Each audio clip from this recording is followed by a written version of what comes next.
Good morning, everyone. Today we'll be looking at the critical appraisal of a randomized control trial.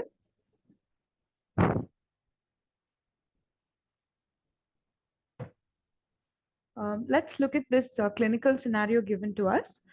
This is a 60-year-old lady who's planned to undergo an elective unilateral nephrectomy for a renal mass. She's a reformed smoker with a recent respiratory tract infection. Her mother, while she was admitted in the hospital for a bowel surgery, developed a post-operative pneumonia many years ago and ended up dying in the hospital. So our patient who is here is worried that the same thing may happen to her, and she's asking her whether anything can be done to prevent this these post-op infections. So to answer this question, let's look at this study, which was published in the BMJ Open. This is titled Preoperative Physiotherapy for Prevention of Respiratory Complications After Upper Abdominal Surgery. It's a double-blinded, multi-centered, randomized controlled trial. So when we're looking at a randomized control trial, the overall outline of the appraisal is of three parts. First, we look at the methodology of the study and look at how serious the risk of bias was. Then we look at the results. And the third part is to see how we can apply these results to our patient care. This is taken from the JAMA User's Guide to Medical Literature from the third edition. And all these things are written in detail in this book. Now let's look at the PICO statement of this study. Here, PICO stands for population, the intervention, the control, and the outcome. And the T is for the time period through which this trial was done and the duration of follow-up that was done. So here they included adults within 6 weeks of elective major upper abdominal surgery. And they gave 30 minutes of physiotherapy education and breathing exercise training pre-operatively. And control was what was usually done, where an information booklet alone was given to patients who were planned for surgery. And they looked at post-operative pulmonary complications, PPC. We'll be looking at what this is in the subsequent slides within 14 post-operative hospital days. And the patients were followed up for a total time duration of 6 months. So the trial was called the LipSmack POP trial. Well, they called it where it stood for lung infection prevention post-surgery major abdominal with preoperative physiotherapy. It was a multi-centered, blinded, randomized, placebo-controlled trial, and it was mainly done in 3 public hospitals in Australia and in New Zealand. And the funding was by the Clifford Craig Foundation, the University of Tasmania, and the Waitemata District Health Board. So one of the authors of this trial received a salary from the Clifford Craig Foundation for other trials which he was doing and for other trials which he was writing also. So there was a certain conflict of interest that was declared in the study. We are not sure how much this would have affected the conduct of this trial. So now let's move on to the first part. How serious was the risk of bias? So under this, there are some questions which we answer. The first one is, was the study population clearly defined? So here they said that they included only English-speaking adults who were 18 years or older, and they were awaiting elective upper abdominal surgery, which meant that they had to go through general anesthesia. They had to have a minimum overnight hospital stay, and they had at least a 5 centimeter or longer incision above the umbilicus or extending above the umbilicus, and they had to attend an outpatient pre-admission assessment clinic. Patients who are current hospital inpatients planned for elective surgeries, patients who required organ transplants were excluded, and those who required abdominal hernia repairs, those who were unable to ambulate for more than 1 minute, and those who were unable to participate in a single physiotherapy pre-op session within 6 weeks of surgery were also excluded. So this seemed like an overall reasonable inclusion and exclusion criteria. However, those who required abdominal hernia repairs were also excluded, which I thought may have been included in the study. The outcome measures were also clearly defined. They looked at the post-operative pulmonary complication within 14 post-op days or hospital discharge, whichever came sooner. And they diagnosed the post-op pulmonary complication using a diagnostic tool, which was a Melbourne group score. This is the scoring. So here they had a total of 8 variables.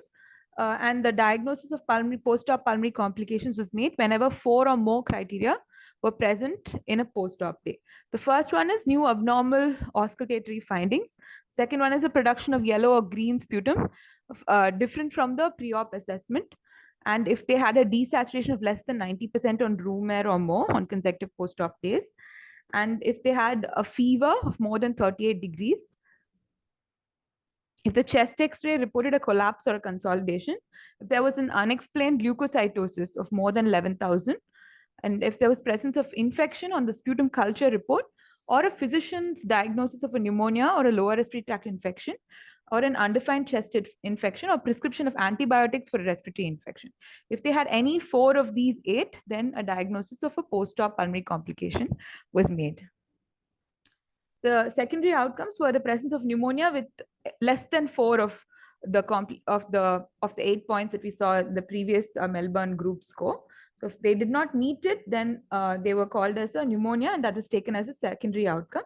The total length of hospital stay, the readiness for hospital discharge within the first 21 hospital days, the number of days in an ICU or a HDU, and any unplanned admission to an ICU or a HDU, hospital costs, a self-reported health-related quality of life and physical function at 6 weeks, and hospital readmissions and self-reported complications that required medical review at 6 weeks, and a 12-month all-cause mortality was done. However, the primary outcome was measured at the end of 14 days. Now let's look at the baseline characteristics. This is the answer to the question. Did the intervention and control group start with the same prognosis? So now let's look at the median age. The median age was 63 and 67 in the intervention and the control arms respectively. So the patients who were in the intervention arm were slightly younger. This is very similar to our case scenario, to the patient who we are thinking of. They all fall around the same age.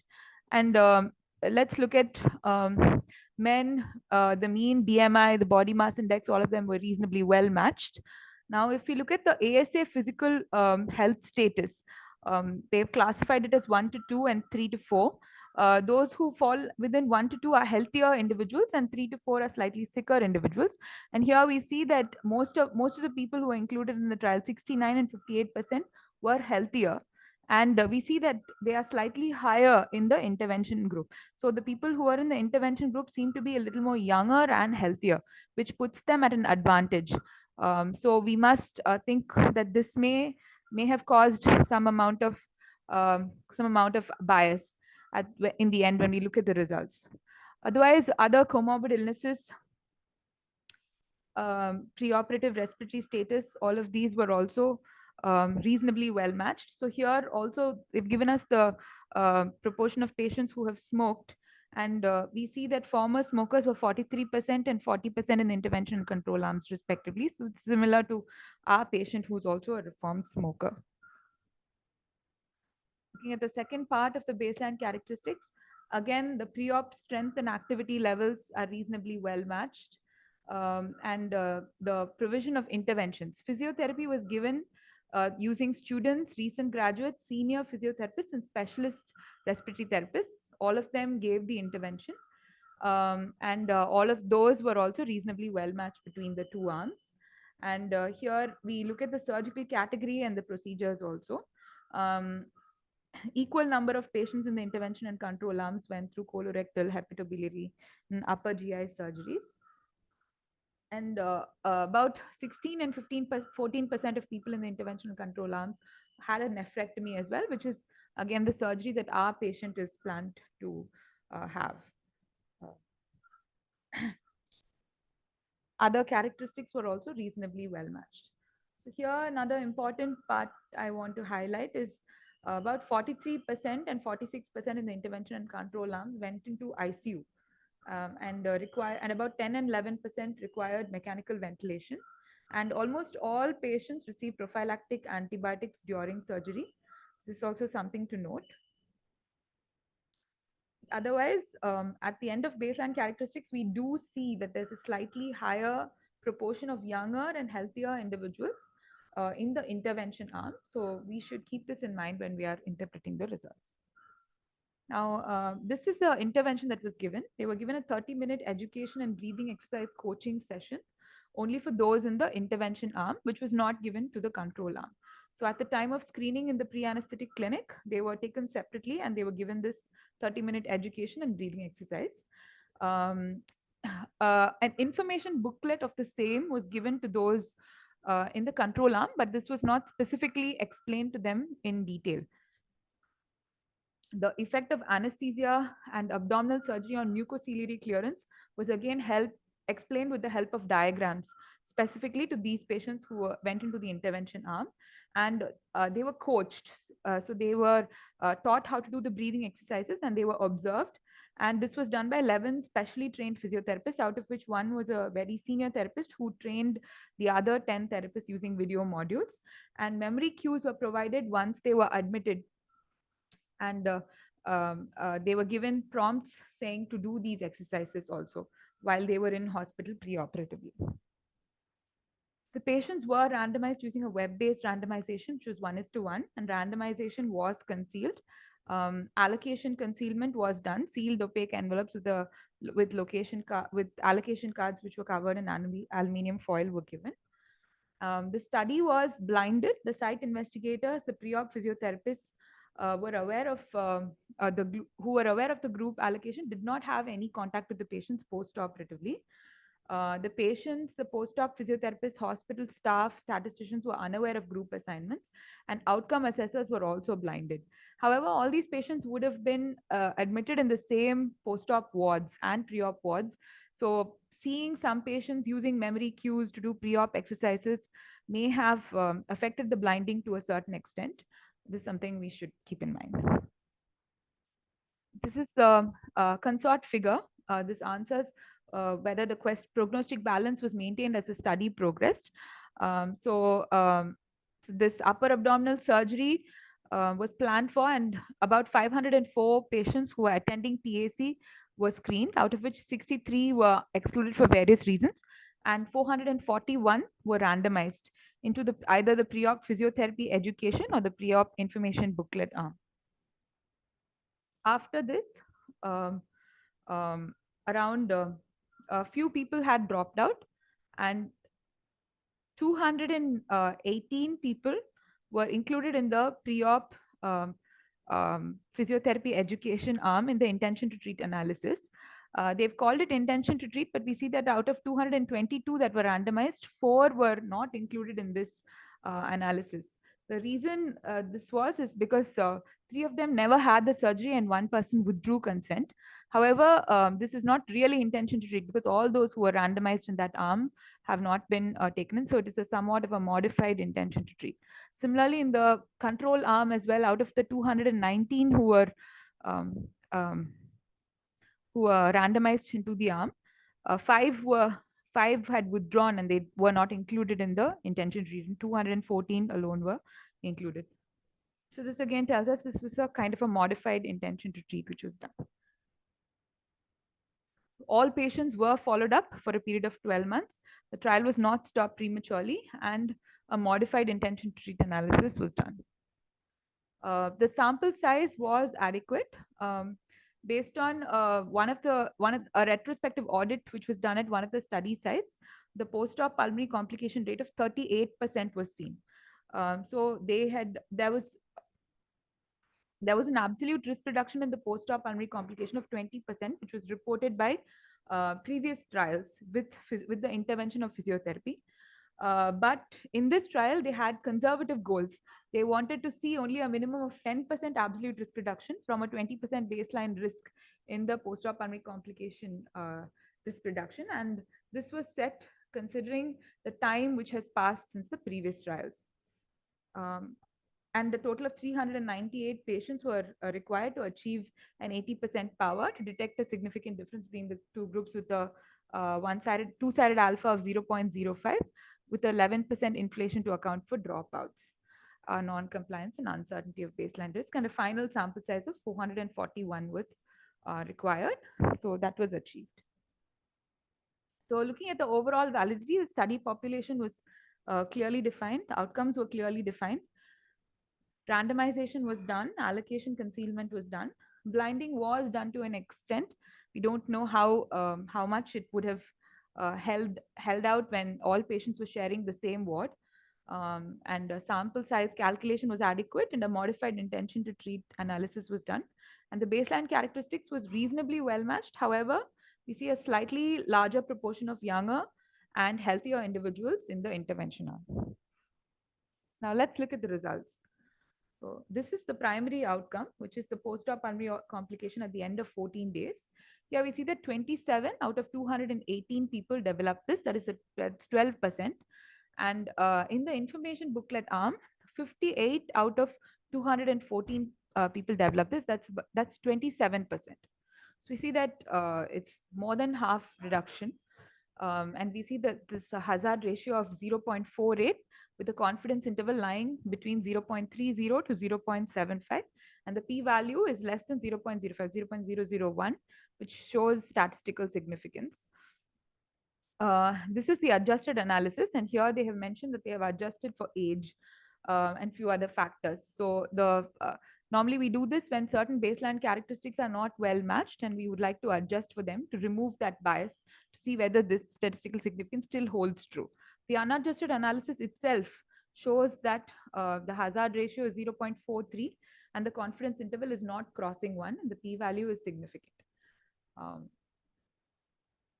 That's what we see in the primary outcome. All other secondary outcomes also favors the intervention arm. Other important secondary outcomes like mobility, patient-reported complications, and the mean hospital, the mortality in the hospital stay were also taken into account. And all of these, although they are not showing statistical significance, seem to be most of these seem to be favoring the intervention arm.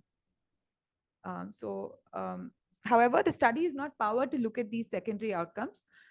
So mainly we can make our conclusions regarding the primary outcome for which it's powered to look at it. Let's see how large the treatment effect was. So the event rate was 12% in the intervention arm and 27% in the control arm, and with a hazard ratio of 0.48. This is the unadjusted analysis. So there was an absolute risk reduction of 15%. So the number needed to treat was, which is a reciprocal of the absolute risk reduction, which we calculate saying 1 divided by absolute risk reduction into 100. So that's 1 by 15 into 100. So that is 100 by 15, which is 7. So the treatment, the estimate of the treatment effect is also precise because the 95% confidence interval is not crossing 1, which means it definitely pre-op physiotherapy protects people from developing post-op pulmonary complications. That's what this shows us. And the 95% confidence interval lies anywhere between 0.27 to 0.67, the p-value of less than 0.001. Now let's look at the last part. How can we apply the results to our patient care? Were the study patients similar to the patients in our practice? Yes, they were similar to what is seen in our clinical practice. Some patients underwent nephrectomy as well, and this is similar to what we have seen in our clinical scenario. So yes, we can use these results, and all important outcomes were considered. Post-op ambulation, length of hospital stay, mortality were also considered as secondary outcomes. The likely treatment benefits are worth the potential harms and costs. There's no major harms when it comes to physiotherapy preoperatively. The main cost is recruiting and training physiotherapists, and of course the family and the primary caregivers of the patient. So this would be generating material for this and standardizing this and disseminating this information would be the main cost. And considering the effect size where there's almost 15% absolute risk reduction and it's cutting down the incidence of post-op complications by half, it seems to be worth the what this cost. So coming back to our clinical scenario, our patient would, if provided that they are able to do this and provided that we are able to provide this kind of pre-op care, we would definitely give her pre-op physiotherapy to prevent the incidence of a post-op infection. So that's the end of our presentation. Thank you.